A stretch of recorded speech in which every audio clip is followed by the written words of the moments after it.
majonzi na huzuni, utumishi shule yangu kateketea kwenye moto. Nakumbuka 6:30 ilianza kwa mayowe, ghafla tukazinduka.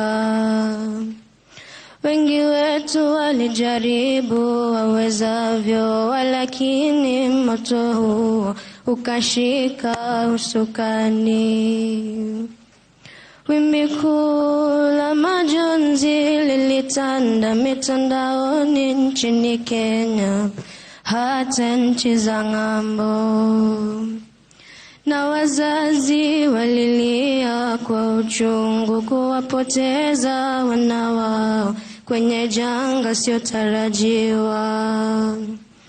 Nasi sote twahuzunika kuwapoteza waliokuwa ni wenzetu, kwa wazazi ni wana wao.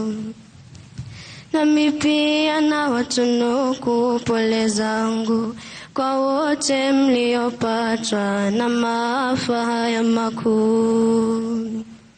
Wale wote walioko hospitalini, afueni ya haraka, sote twawaombea.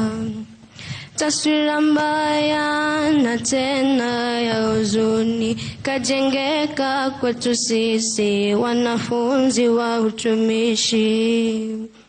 Tuungane kwa pamoja na maombi, hasa wakati huu mgumu kwetu sisi.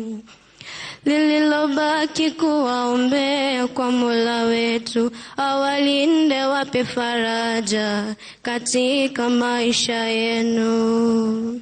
Thanks.